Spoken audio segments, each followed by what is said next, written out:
नमस्कार, स्वागत है आप सभी का एक बार फिर से संतवीर सर यूट्यूब चैनल पे। और आज हम बात करेंगे साइंस के जीव विज्ञान का जो पार्ट था। काफ़ी दिनों से आप इंतजार कर रहे थे कि सर हमें बायो का जो पार्ट है वो कंप्लीट करवाओ।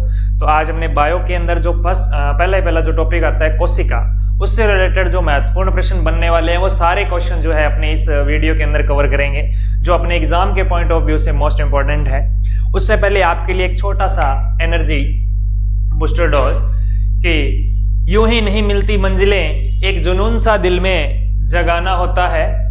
पूछा चिड़िया से कैसे बनाया आसियाना, बोली भरनी पड़ती है उड़ान, बार बार तिनका तिनका उठाना पड़ता है। तो वही बात आपके ऊपर भी लागू होती है कि आपको अपनी तैयारी को इतनी मजबूत करना है, यानी इस तैयारी को इतनी धार देनी है कि आपको जहां से भी क्वेश्चन मिले वहां से आपने उस क्वेश्चन को अच्छे से देखना है, जहां से भी डाटा मिले आपने पढ़ना है। अब इसका मतलब ये भी नहीं है कि अपने जो भी डाटा मिल रहा है प्रत्येक डाटा जो है उसको अपने याद करने लग जाएं, ये भी अपने लिए पॉसिबल नहीं है। जैसे चिड़िया भी छांट छांट के लाती है कि ये अपने लिए काम की चीज है और इससे घोंसला अच्छे से बन जाएगा, वैसे ही आपने अपनी जो लाइफ का जो टारगेट है उसको अचीव करने के लिए जो काम की चीज है वो अपने को देखनी है। और उसके लिए अपने गाइडेंस के अंदर आप जो भी आपके टीचर्स हैं उनके गाइडेंस में रहें, है ना। जैसे जो भी रिस्पेक्टेड टीचर्स होते हैं वो जो मार्गदर्शन देते हैं उसके ऊपर उसको प्रॉपर रूप से फॉलो कीजिए। आप क्या करते हैं कि कुछ बातें एक टीचर की, कुछ बातें दूसरे टीचर की, ऐसे मिक्सअप करने लग जाते हैं तो अपने कहीं ना कहीं कमी रह जाती है ना। तो अपना एक टारगेट बना के चलिए और उसको जो अपना गोल है उसको अचीव कीजिए। तो शुरू करते हैं बिना किसी देरी के। अपना फर्स्ट क्वेश्चन साइंस का कोशिका टॉपिक है अपना, और जीव विज्ञान पार्ट जो है वो शुरू करने जा रहे हैं। तो देखिए पहला क्वेश्चन बिल्कुल बेसिक क्वेश्चन है, बच्चे को पता है कोशिका की खोज किसने की थी। अगर नहीं पता है तो अभी मैं आपको बता दूंगा। तो कोशिका की जो खोज की बात करें अपने, तो कोशिका की सबसे पहले जो खोज की थी वो किसने की थी? रॉबर्ट हुक ने की थी। किसने की थी? रॉबर्ट हुक ने। ठीक है, कब की थी सर? 1665 में। इन्होंने जो कोशिका की खोज की थी वो कैसी कोशिका थी? डेड सेल थी, मृत कोशिका थी। कैसी कोशिका थी बोलो? मृत कोशिका थी। ठीक है ना, कैसी कोशिका थी? मृत कोशिका थी। ठीक है, और ये किस में देखी थी आप? कोरक नाम की जो सेल है, कोरक जो एक पदार्थ होता है, या आप कह सकते हो पेड़ की जो छाल है उसके अंदर इन्होंने कोशिका देखी की थी। और इसके अंदर जो सूक्ष्मदर्शी था वो स्वयं निर्मित था। कैसा था? स्वयं निर्मित सूक्ष्मदर्शी था, स्वयं निर्मित सूक्ष्मदर्शी से देखा था। ठीक है, स्वयं निर्मित सूक्ष्मदर्शी से देखा था। तो कोशिका की खोज करने वाले कौन है? रॉबर्ट हुक है। इन्होंने कब की थी? 1665 में। ये बात आपने याद रखनी है। ठीक है, चलते हैं नेक्स्ट क्वेश्चन नंबर 2। कोशिका सिद्धांत किसने दिया? कोशिका का जो सेल थ्योरी जो है वो किसने दी थी? सबसे पहले जो सेल थ्योरी देने वाले थे उनका नाम आपसे पूछा है। तो अपने इसको करने से पहले थोड़ा सा एक चीज और देख लेते हैं। कोशिका को सबसे पहले खोज की थी रॉबर्ट हुक ने, ये अपनी बात कर ली। कोशिका होती क्या है? शरीर की सबसे सूक्ष्म इकाई, सबसे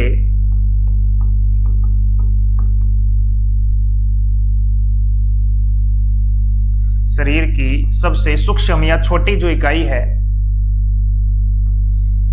शरीर की सबसे सूक्ष्म या छोटी इकाई कोशिका कहलाती है। और इसका भी एक स्टेप होता है, आपने एक सीक्वेंस याद रखना है कि सबसे छोटी क्या होती है आपकी कोशिका। जैसे घर बनाने के लिए सबसे छोटी जो है इकाई जो है ईंट, और ईंट से ईंट जोड़ोगे तो आपकी दीवार बनेगी, और दीवारों से मिलके आपका एक क्या बन जाएगा? कमरा बन जाएगा। वैसे ही आपका शरीर बनाने के लिए सबसे पहले क्या होती है? कोशिकाएं होती है। कोशिकाएं मिलकर क्या बनाती है भैया? उत्तक बनाती है। क्या बनाती है? उत्तक बनाती है। उत्तक मिलकर क्या बनाते हैं? अंग बनाते हैं। क्या बनाते हैं? अंग बनाते हैं। और अंग मिलकर क्या बनाते हैं? अंग तंत्र बनाते हैं। क्या बनाते हैं? अंग तंत्र बनाते हैं। और अंग तंत्र मिलकर क्या बनाते हैं? पूरे शरीर का निर्माण करते हैं। अंग तंत्र बनाते हैं और उससे क्या बन जाता है? शरीर बन जाता है। ठीक है, इस तरह से ये है कि कोशिकाओं से मिलकर उत्तक, उत्तक से मिलकर अंग, अंग से मिलकर अंग तंत्र बनता है और उससे आपका शरीर बन जाता है। ठीक है। अब बात करें कोशिका सिद्धांत की, तो सबसे पहले कोशिका सिद्धांत देने वाले व्यक्ति जो थे, क्या डार्विन और मेंडल थे, क्या स्लाइडेन और स्वान थे, क्या रॉबर्ट हुक और पास्चर थे, क्या वाटसन और क्रिक थे? जी इसका जो सही आंसर होगा वो स्लाइडेन और स्वान था। इन्होंने सर्वप्रथम क्या दी थी? कोशिका थ्योरी दी थी, यानी कोशिका सिद्धांत दिया था, सेल थ्योरी दी थी। सर्वप्रथम जो है सिद्धांत देने वाले ये दो व्यक्ति थे। इन्होंने क्या बताया था कि नई कोशिका जो है वो किससे बनती है? आपके शरीर जो बनता है वो कोशिकाओं से मिलकर बना होता है, और कोशिकाएं जो है वो आपके पुरानी कोशिकाएं वो नई कोशिकाओं में, पुरानी कोशिकाएं टूटती है फिर नई कोशिकाएं बनती है, ऐसा कुछ आपके सिद्धांत था। ठीक है, नेक्स्ट देखो थर्ड जो है क्वेश्चन, पादप कोशिका में कौन सा अंगक केवल पौधों में पाया जाता है? कि निम्न में से कौन सा एक ऐसा अंगक है कोशिका के अंदर जो केवल और केवल प्लांट जो आपकी सेल है उन्हीं में होता है, आपके एनिमल सेल में नहीं पाया जाता है? माइटोकॉन्ड्रिया, क्लोरोप्लास्ट, राइबोसोम, गोल्जी निकाय या गोल्जी उपकरण भी इसको कहा जाता है। तो इसका जो सही आंसर होगा वो आपके क्या होने वाला है कि माइटोकॉन्ड्रिया आपके जंतु कोशिका में और पादप कोशिका में दोनों में होता है, राइबोसोम भी होता है, गोल्जी उपकरण भी होता है, जिसकी खोज कैमिलो गोल्जी ने की थी। किसने की थी? कैमिलो गोल्जी ने की थी। ठीक है ना। अब इसका जो आंसर होने वाला है वो है क्लोरोप्लास्ट। क्या होने वाला है? क्लोरोप्लास्ट, जो केवल और केवल किस में पाया जाता है? वो केवल और केवल प्लांट में होता है। प्लांट सेल जो होती है, प्लांट सेल में ही आपके पाया जाता है। क्लियर है? नेक्स्ट क्वेश्चन देखते हैं हमने, क्वेश्चन नंबर 4। क्वेश्चन नंबर 4 क्या है? माइटोकॉन्ड्रिया को क्या कहा जाता है? जो माइटोकॉन्ड्रिया है आपके शरीर के सेल के अंदर सेल का अंगक है, कोशिकांग बोलते हैं इसको। कोशिका का एक छोटा सा अंग है, एक पार्ट है, टुकड़ा है, किस क्या कहते हैं इसको? माइटोकॉन्ड्रिया। इसको और क्या कहा जाता है? कोशिका का मस्तिष्क कहा जाता है क्या? कोशिका का पावर हाउस कहते हैं क्या? कोशिका का पाचन केंद्र कहते हैं क्या? कोशिका का कंकाल कहते हैं क्या? तो इसका जो सही आंसर होने वाला है वो है कोशिका का पावर हाउस, यानी माइटोकॉन्ड्रिया जो है इसको कोशिका का क्या कहते हैं? पावर हाउस कहते हैं। जो एनर्जी जो रिलीज होती है वो माइटोकॉन्ड्रिया में ही होती है, यानी एनर्जी के लिए ये आपके काम में आता है। ठीक है, आगे देखिएगा, अगला जो प्रश्न है आपके वो है कोशिका झिल्ली मुख्यतः किससे बनी होती है? कोशिका झिल्ली किसकी बनी होती है? वसा और प्रोटीन की, वसा और कार्बोहाइड्रेट की, केवल प्रोटीन या केवल लिपिड? लिपिड या इसको क्या बोल सकते हो? वसा बोल सकते हैं। क्या बोल सकते हैं? वसा। तो इसका जो सही आंसर होगा वो केवल प्रोटीन और केवल वसा न होकर क्या होगा? वसा और प्रोटीन दोनों से मिलकर बनी होती है। क्या? कोशिका झिल्ली। कोशिका के चारों ओर पाई जाने वाली झिल्ली को क्या कहते हैं? कोशिका झिल्ली कहते हैं। केंद्रक के चारों ओर पाई जाने वाली झिल्ली को केंद्रक झिल्ली कहते हैं। ठीक है, आपके पास में कोशिका जो है इस तरह से होती है। इस कोशिका की बारों ओर जो झिल्ली है इसको कोशिका झिल्ली कहते हैं। बीच में आपका केंद्रक होता है जिसके चारों ओर एक छोटी सी पतली सी झिल्ली होती है जिसको केंद्रक झिल्ली कहते हैं, और इसके अंदर छोटे छोटे आपके कोशिकांग जो हैं उपस्थित होते हैं। ठीक है ना।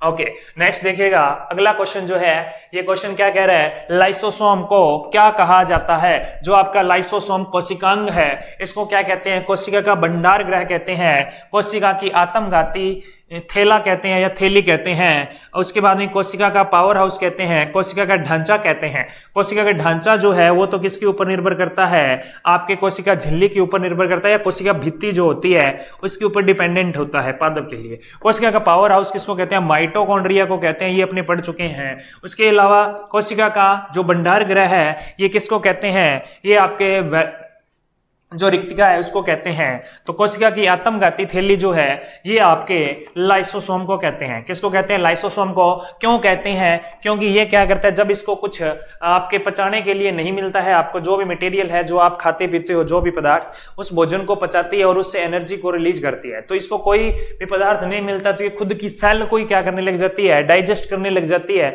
जिससे क्या होता है कि आप जो व्यक्ति है उसकी मृत्यु भी हो सकती है। इसलिए इसको आत्मघाती थैली कहते हैं।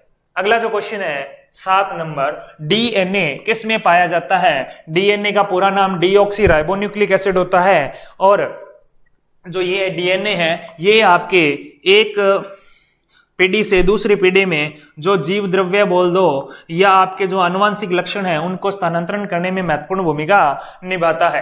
तो जो किस में पाया जाता है? साइटोप्लाज्मा में, केंद्रक में, राइबोसोम में, गोल्जी निकाय में। डीएनए किस में पाया जाता है? तो साइटोप्लाज्मा में पाया जाता है, केंद्रक में पाया जाता है, राइबोसोम में या गोल्जी निकाय में। तो ये होता है केंद्रक न्यूक्लियस के अंदर। ठीक है ना। नेक्स्ट देखो, इस केंद्रक के अंदर छोटी छोटी धागे जैसी संरचना निकलती है जिनको क्रोमोसोम कहा जाता है। क्या कहा जाता है? क्रोमोसोम। ठीक है, जो आनुवंशिकी पदार्थ को एक स्थान से दूसरे स्थान तक क्या करते हैं, ट्रांसफर। आगे पादप कोशिका में केंद्रक का स्थान कहाँ होता है, पादप कोशिका में केंद्रक का स्थान कहाँ होता है, क्या मध्य में होती है, क्या किनारे की ओर होती है, या ऊपर की ओर होती है, या अनुपस्थित रहती है। तो पादप कोशिका प्लांट सेल की बात कर रहा है, एनिमल सेल की बात नहीं कर रहा है, जंतु कोशिका की बात नहीं कर रहा। तो इसके अंदर जो आंसर होने वाला है वो है किनारे की ओर, कहाँ होती है, किनारे की ओर होती है।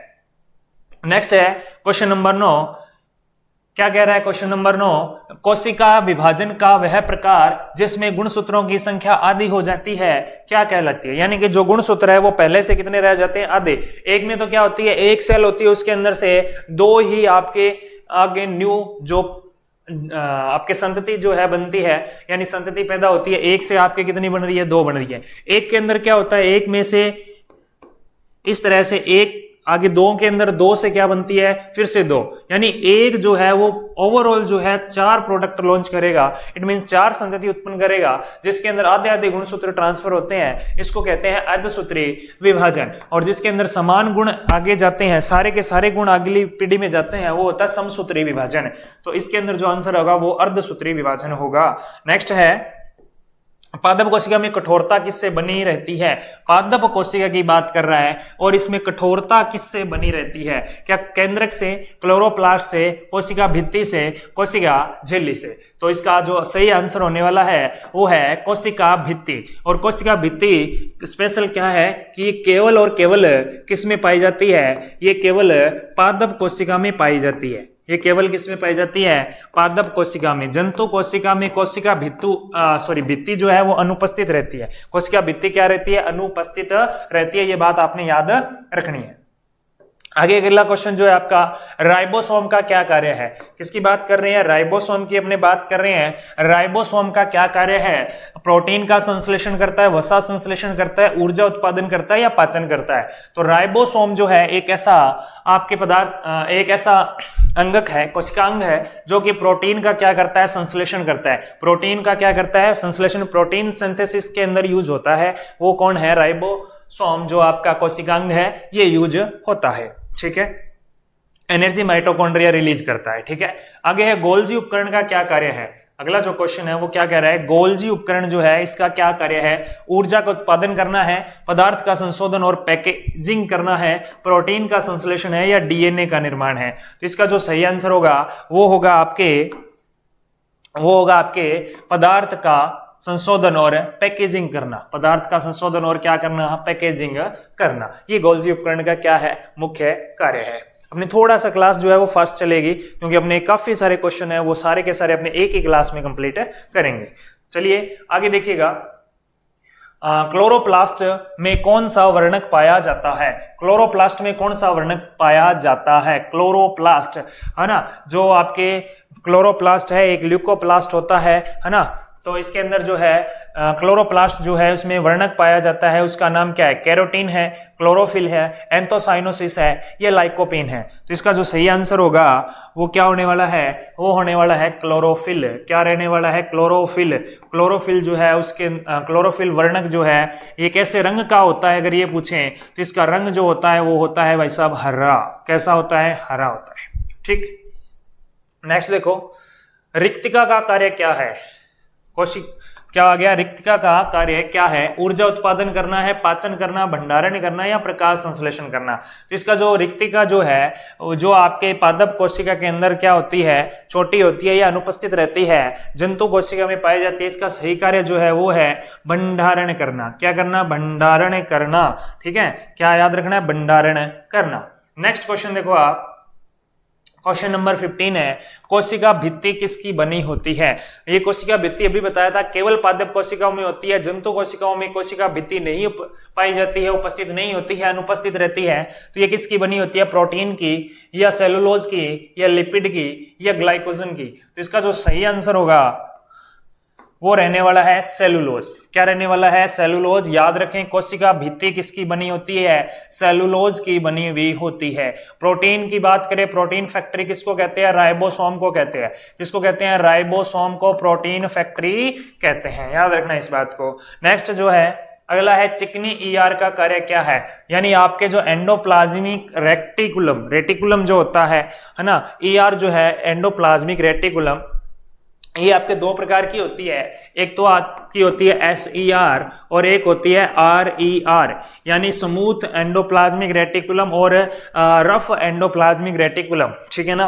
तो यहां से इसको अंतरप्रद्रव्य जालिका भी कहते हैं हिंदी के अंदर। स्मूथ यानी कि चिकनी कह सकते हो, क्या कह सकते हो, चिकनी, और रफ यानी खुरदरी, ये क्या हो जाएगी, खुरदरी हो जाएगी। तो चिकनी जो होती है वो किसके कारण होती है, वसा के कारण होती है। खुरदरी होती है किसके कारण, राइबोसोम के कारण। किसके कारण, उसके ऊपर क्या होते हैं, राइबोसोम होते हैं, या कह सकते हो प्रोटीन, ठीक है। तो यहां से क्या पूछा, चिकनी या ईआर, प्रोटीन का निर्माण, वसा का निर्माण, डीएनए या पाचन। तो यहां से ये चिकनी किसके कारण है, वसा के कारण। चिकनी वसा, वसा क्या होता है, घी तेल वगैरह, ये से याद रख सकते हो, और जो क्या होते हैं, चिकने होते हैं। तो यहां से याद रह जाएगा चिकनी ईआर का कार्य है वसा का निर्माण करना। नेक्स्ट क्वेश्चन, खुरदरी ईआर, खुरदरी ईआर पर क्या होता है, लाइसोसोम होता है, राइबोसोम होता है, डीएनए होता है या एटीपी होता है। इसके रूप में तो ऊर्जा मिलती है, एडिनो ट्राइफॉस्फेट। डीएनए आपको अभी बताया था डीऑक्सीराइबोन्यूक्लिक एसिड, और यहाँ पे राइबोसोम जो है वो आपका सही आंसर हो जाएगा। अभी बताया था खुरदरी ईआर पर कौन होता है, आपके राइबोसोम चिपके हुए रहते हैं, जो कि आपके किससे बने होते हैं, प्रोटीन से। किससे, प्रोटीन से। नेक्स्ट है क्वेश्चन नंबर 18, सेंट्रियोल किस कोशिका में पाया जाता है, पादप कोशिका में, पशु कोशिका में, दोनों में, किसी में नहीं। या पशु की जगह आप क्या लिख लो, जंतु कोशिका लिख लो भैया, क्या लिख लो, जंतु कोशिका। तो इसका जो सही आंसर है, सेंट्रियोल किस में होता है, ये केवल और केवल पादप कोशिका में ही होता है। किसमें होता है, केवल पादप कोशिका में ही होता है, ठीक है। ये बात आपने याद रखनी है। और पादप कोशिका में ऐसा कौन सा आपके अंगक था जो कि सिर्फ पादप कोशिका में होता है, तो वो कोशिका भित्ति होती है, जो कि पदार्थ इन पादपों को कठोर बनाती है और इनको बचाती भी है, ठीक है ना। इनको आघातों से, बाहरी आघातों से बचाने के लिए, बाहर से जो भी इनके ऊपर प्रहार होता है उससे बचने के लिए होता है। अर्धपारगम्यता किसकी विशेषता है, अर्धपारगम्यता किसकी विशेषता है, केंद्र की है, कोशिका झिल्ली, माइटोकॉन्ड्रिया, राइबोसोम। तो देखो राइबोसोम किससे बने होते हैं, प्रोटीन के, या प्रोटीन फैक्ट्री भी इसको कहते हैं राइबोसोम को। माइटोकॉन्ड्रिया पावर हाउस है, ये क्या है आपका, पावर हाउस है, क्या है, पावर हाउस है। और उसके बाद है कोशिका झिल्ली, जो कि कोशिका के चारों ओर पाई जाती है, और केंद्र का आपके मध्य में होता है। तो अर्धपारगम्यता किसकी विशेषता, अर्धपारगम्यता का मतलब होता है कि एक ऐसी आपके पास में कोई भी मेम्ब्रेन है, जो कि यहाँ पे कुछ पदार्थ है, क्या है, कुछ पदार्थ होते हैं, इन पदार्थों का आदान प्रदान एक साइड से दूसरी साइड में करते हैं। अर्धपारगम्यता का मतलब है कि ये आपकी एक साइड से दूसरी साइड क्या करेंगे, पदार्थों का आदान प्रदान कर सकते हैं। एक जाली नुमा संरचना आप कह सकते हो, लेकिन ये भी कैसी होती है, चयनात्मक अर्धपारगम्यता होती है। चयनात्मक का मतलब कुछ पदार्थों को चयन कर करके जाने देती है, चुन चुन के अंदर भेजती है कि हाँ ठीक है, वेरीफाइड, आप जा सकते हो। जैसे आप कहीं किसी मॉल में जाते हो तो वहां पे पहले आपको डिटेक्ट किया जाता है, चेक किया जाता है, वैसे ये चेक कर करके आगे भेजती है ना। तो अर्धपारगम्यता जो विशेषता है ये होती है कोशिका झिल्ली की। इसकी होती है कोशिका झिल्ली की। कोशिका झिल्ली जो है हर एक किसी को अंदर नहीं जाने देती, क्या पता कुछ ऐसे बैक्टीरिया वगैरह चले जाएं जो आपको नुकसान पहुंचा सकते हैं, तो इसलिए ये क्या करती है, चुन चुन के अंदर भेजती है, ठीक है ना। ये चीजें याद रखनी है। आगे है क्रोमोसोम का क्या कार्य है, क्रोमोसोम का कार्य प्रोटीन संश्लेषण है, आनुवंशिक सूचना का वहन करना है, ऊर्जा उत्पादन है, पाचन है। तो सिंपल सी बात, क्रोमोसोम जो है वो क्या होते हैं, डीएनए से रिलेटेड होते हैं, और डीएनए जो है वो क्या करता है, आनुवंशिक पदार्थों को एक स्थान से दूसरे स्थान तक भेजता है, या आनुवंशिक सूचना का क्या करता है, परिवहन करता है, एक स्थान से दूसरे स्थान तक पहुंचाता है, ठीक है। नेक्स्ट क्वेश्चन की अगर अपने बात करें, डीएनए का पूरा नाम, अभी बताया था थोड़ी देर पहले आपको, डीऑक्सीराइबोन्यूक्लिक एसिड, हाँ यही आपका सही आंसर है। ये क्या है, डाईहाइड्रोन्यूक्लिक एसिड, ये नहीं होगा। डीऑक्सीराइबोन्यूक्लिक एंजाइम नहीं होगा। डीऑक्सीराइबोन्यूक्लियोटाइड एसिड, ये नहीं होगा। तो कौन सा होगा, डीऑक्सीराइबोन्यूक्लिक एसिड। और आरएनए का क्या होता है, कमेंट बॉक्स में लिखें, आरएनए का पूरा नाम क्या होता है, आप जल्दी से कमेंट बॉक्स के अंदर लिखें, ठीक है। आगे है आपके पास में अगला जो क्वेश्चन है, क्या कह रहा है, पादप कोशिका का सबसे बड़ा अंग कौन सा है, इनमें से सबसे बड़ा अंग कौन सा है, कोशिका के अंदर आपके कौन सा अंग है जो सबसे बड़ा है? केंद्रक होता है क्या, माइटोकॉन्ड्रिया होता है, वैक्यूल या रिक्तिका होती है, या गोल्जी निकाय होता है? तो इसके अंदर अगर अपनी बात करें केंद्रक तो बीच के अंदर भी छोटा सा होता है, ठीक है। गोल्जी उपकरण भी इतने ज्यादा नहीं होते, माइटोकॉन्ड्रिया भी नहीं होते, तो सबसे ज्यादा कोशिका के अंदर क्या होता है? खाली स्थान होता है, जिसको अपने वैक्यूल बोलते हैं या रिक्तिका बोलते हैं। ऑप्शन नंबर जो सी है आपका वो क्या हो जाएगा वैसा? सही हो जाएगा, ठीक है ना। तो आप भी साथ साथ में कमेंट करते रहें जो भी आंसर है। हाँ, आपको जो आंसर लगता है या कोई भी डाउट है तो भी आप कमेंट में लिख सकते हैं, ठीक है। इसका भी आंसर आपको जवाब जो है वो जरूर मिलेगा, जो भी हो सकता है कोई डाउट हो आपके। तो देखिए नेक्स्ट है, केंद्रक को घेरने वाली झिल्ली क्या कहलाती है?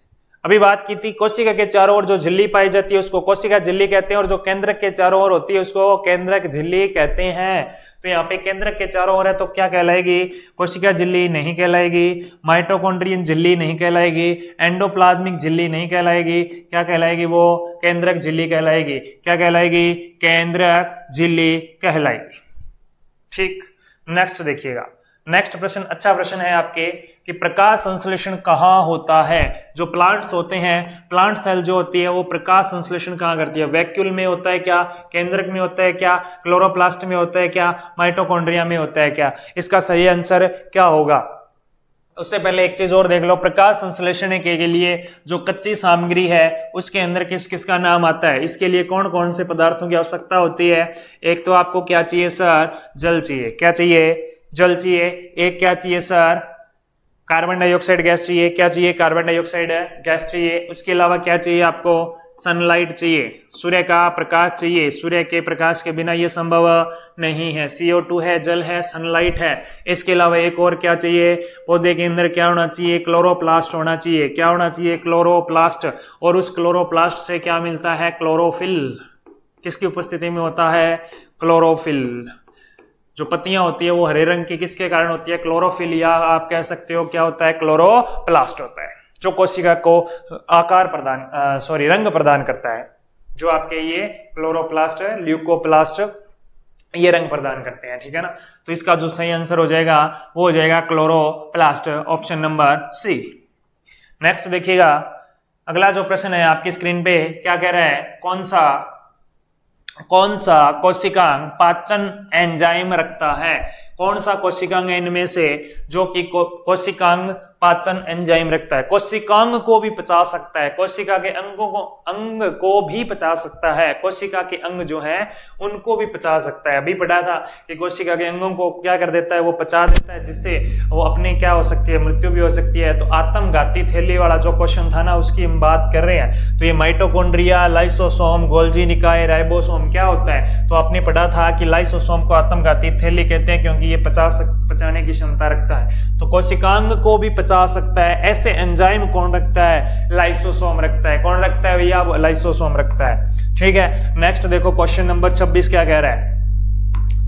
26 नंबर जो क्वेश्चन कह रहा है कि माइटोकॉन्ड्रिया में ऊर्जा किस रूप में संग्रहित होती है? तो अपनी बात की थी थोड़ी देर पहले, डीएनए क्या ये कोई रूप है क्या? नहीं है। क्या आरएनए है क्या? नहीं है। नहीं है। ग्लूकोज है क्या? नहीं है। ग्लूकोज का फॉर्मूला C6H12O6 होता है।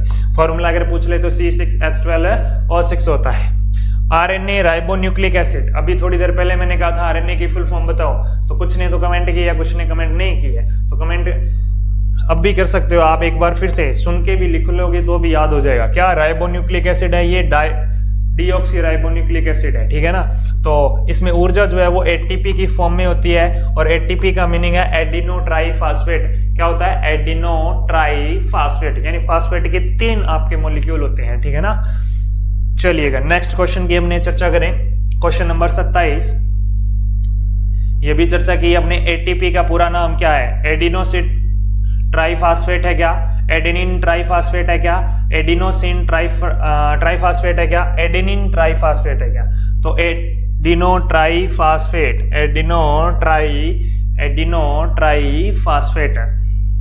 फास्फेट, फास्फोरस नहीं हो सकता, फास्फोरस नहीं हो सकता, ये एडेनिन है, ये एडिनोसिन है, एडिनोसिन नहीं है, एडेनिन ट्राईफास्फेट, यानी ऑप्शन नंबर बी जो है वो आपका करेक्ट हो जाएगा। इनमें बस एक एक वर्ड जो है वही, यहाँ देखो फेट है, यहाँ पे फोर्स है, बस इतने से भी देखो आपका आंसर गलत हो जाता है ना। एडिनो याद रखने से भी याद नहीं रहेगा, पूरा नाम अपने को याद करना ही पड़ेगा। अगला है 28 नंबर, गोल्जी उपकरण को पौधों में क्या कहा जाता है? पौधों के अंदर गोल्जी उपकरण का नाम क्या होता है? क्या डिक्टियोसोम होता है, क्या प्लास्टिड होता है, क्या माइटोकॉन्ड्रिया होता है, क्या राइबोसोम होता है? ये सारे के सारे आपके अलग हो गए। ये एक तरह से अलग ऑर्गेनिज्म है, इनको थोड़ी यही नाम थोड़ी ना होगा। तो क्या हो गया अलग? क्या दिख रहा है आपको? डिक्टियोसोम। क्या दिख रहा है? डिक्टियोसोम। क्या कहते हैं? पादप जो है, पौधे जो है, इनके अंदर गोल्जी उपकरण जो है, इसका जो नाम है वो क्या होता है? डिक्टियोसोम होता है। क्या होता है? डिक्टियोसोम होता है। नेक्स्ट क्वेश्चन, लाइसोसोम का निर्माण कहाँ होता है? अच्छा प्रश्न है। लाइसोसोम जो है आपके, जो आत्मघाती थैली के रूप में जानी जाती है, इसका निर्माण कहाँ होता है? माइटोकॉन्ड्रिया में होता है क्या? गोल्जी उपकरण में होता है? राइबोसोम या एंडोप्लाज्मिक रेटिकुलम, जिसको आप शॉर्ट में ER से भी डिनोट करते हैं। किससे डिनोट करते हैं भाई साहब? ER से भी डिनोट करते हैं। तो इसका जो सही आंसर होगा वो होगा गोल्जी उपकरण। क्या होगा? गोल्जी उपकरण के अंदर इसका निर्माण होता है। ठीक है, नेक्स्ट अपनी बात करें अगले क्वेश्चन की, क्वेश्चन नंबर 30। क्लास को लास्ट तक जरूर देखना है। टोटल अपने 40 क्वेश्चन है, 40 क्वेश्चन है जो कि कोशिका से रिलेटेड है, और यहाँ से आपके 50% क्वेश्चन वो ही उठाए गए हैं जो आपके पिछली भर्तियों के अंदर आपके एग्जाम में पूछे गए हैं। कुछ नए क्वेश्चन हैं जो कि आपके आने की उम्मीद है, उन क्वेश्चनों को यहाँ पर लिया गया है। तो क्लास को लास्ट तक जरूर देखें, ठीक है ना। तो देखिए, क्रोमोसोम किससे बने होते हैं? क्रोमोसोम किससे बने होते हैं? क्रोमोसोम किससे बने होते हैं? डीएनए और प्रोटीन से, केवल डीएनए, केवल प्रोटीन, या आरएनए और प्रोटीन से बने होते हैं? तो जो आपके क्रोमोसोम होते हैं उनके अंदर क्या होता है? डीएनए और प्रोटीन होता है। क्या होता है? डीएनए होता है, और साथ में क्या होता है सर? प्रोटीन होता है। साथ में क्या होता है? प्रोटीन भी होता है। ये बात आपने याद रखनी है। आगे देखिए, न्यूक्लियोलस का कार्य क्या है? अगला जो प्रश्न है ये एक अच्छा प्रश्न है। न्यूक्लियोलस का कार्य क्या है? इसका कार्य क्या है? डीएनए निर्माण है, प्रोटीन निर्माण है, लिपिड निर्माण, लिपिड यानी कि आप क्या बोल सकते हो? वसा बोल सकते हो, और राइबोसोम का निर्माण है। तो इसका जो सही आंसर होने वाला है वो क्या होने वाला है? जल्दी से कमेंट करें, क्या होगा इसका सही आंसर? न्यूक्लियोलस जो है वो किसका निर्माण करता है? राइबोसोम का निर्माण करता है। किसका निर्माण करता है? राइबोसोम का निर्माण करता है। ठीक है ना, बात समझ गए होंगे। ओके, चलते हैं नेक्स्ट प्रश्न की ओर। ये देखो, ये बहुत अच्छा प्रश्न लगा मेरे को। स्टार्टिंग में आना चाहिए था लेकिन लास्ट में आया है। कोशिका विज्ञान के अध्ययन को क्या कहते हैं? कोशिका विज्ञान, कोशिका विज्ञान के अध्ययन को क्या कहते हैं?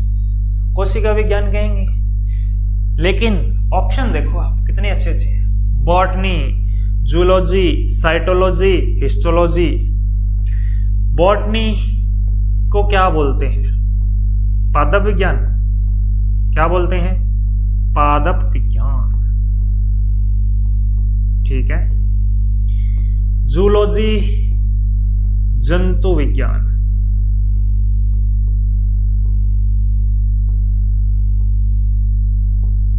साइटोलॉजी, कोशिका विज्ञान।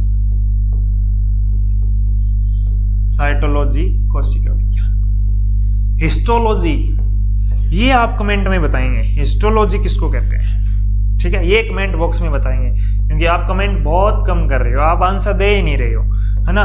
तो पता लग जाएगा कौन कौन सीरियस होकर पढ़ रहा है। कमेंट में बताओ आप हिस्टोलॉजी किसको कहते हैं। तो कोशिका विज्ञान से रिलेटेड कौन सा होगा? साइटोलॉजी होगा। क्या होगा? साइटोलॉजी। कई बार हिंदी में भी लिखा हुआ मिलता है साइटोलॉजी, साइटोलॉजी, याद रखें इस बात को, साइटोलॉजी। ठीक है, अगला क्वेश्चन 33। अब तो थोड़ा ही है, नजदीक चले गए हैं अपने, काफी क्वेश्चन कर ली। कोशिका का आकार बनाए रखने में कौन मदद करता है? कोशिका का आकार, शेप ऑफ सेल, सेल की जो शेप है उसको कौन डिसाइड करता है? क्या कोशिका झिल्ली? नहीं। कोशिका भित्ति, माइटोकॉन्ड्रिया, या वैक्यूल? वैक्यूल को क्या बोलते हैं? रिक्तिका। ये तो बीच में खाली स्थान रहते हैं उसको बोलते हैं भाई, ये थोड़ी ना करेगी। क्या माइटोकॉन्ड्रिया? नहीं, ये तो पावर हाउस है, पावर हाउस। कोशिका झिल्ली? नहीं, ये तो सभी अंगों को एक जगह रखती है, यानी इसके अंदर बनाए रखती है। अर्धपारगम्य में झिल्ली है ये, तो ये कठोरता प्रदान नहीं करा सकती। तो कौन बच गया? कोशिका भित्ति।